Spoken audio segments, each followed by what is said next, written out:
midnight drearies.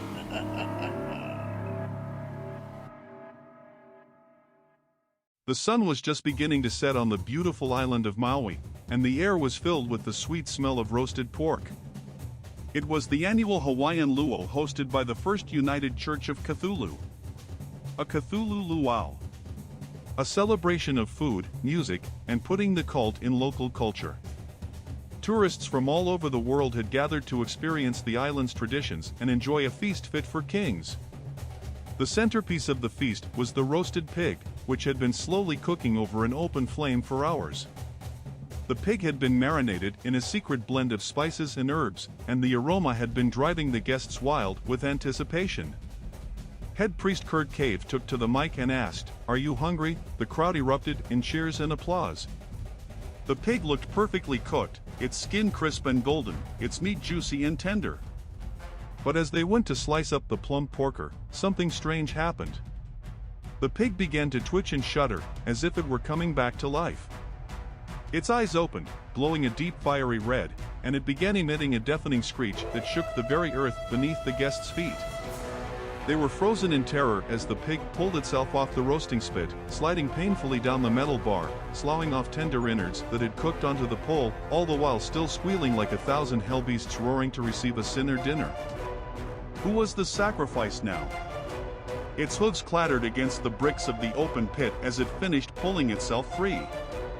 It charged towards the nearest guest, its razor-sharp teeth bared. The diners scattered in every direction, screaming and shouting as the pig attacked with a ferocity that seemed impossible for any animal. Its massive jaws clamped down on flesh and bone, tearing through skin and muscle with ease. Khave shouted out, "Stop that pig!" The luau had turned into a scene of chaos and horror. Guests were running for their lives, trying to find a way to escape the enraged pig. Some were trapped in corners, others had fallen to the ground and were being trampled by other panicked tourists.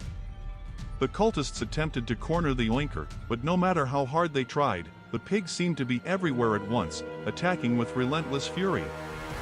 Its eyes glowed with an otherworldly light, and its strength seemed to be supernatural in nature. "All right, who pissed on the Nyarlathotep tiki?" Khave asked safely from the raised stage. As the night wore on, the pig continued its rampage, its thirst for blood and flesh seemingly insatiable.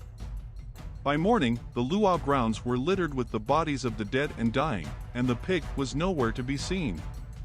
The island was in shock, and the authorities were baffled by the strange events that had taken place.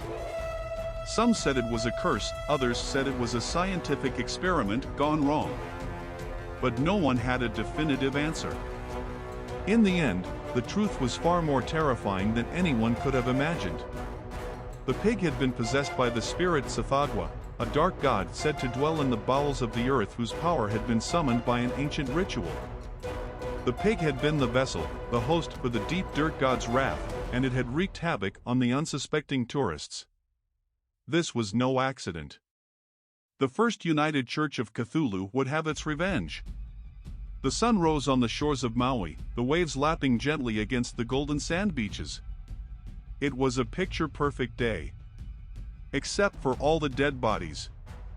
The luge was a 3-day celebration, and the greedy sponsors of the celebration didn't care about the loss of life. There were more tourists waiting to attend the next day's festivities, tourists with money. They got a front loader from a nearby construction site and scooped all the bodies up in the bucket and dumped them in the backs of trucks. The coroner could sort them out later. The god-possessed pig roamed the island, its eyes blazing with otherworldly fire. Wherever it went, it left death and devastation in its wake. It was a force of nature, a living embodiment of chaos and destruction. As the day went on, the pig's power grew. It returned to the beach where the luge was held and began to summon the dead from the ocean. An army of zombies who had been lost at sea over the course of centuries marched out of the waves and onto the shore.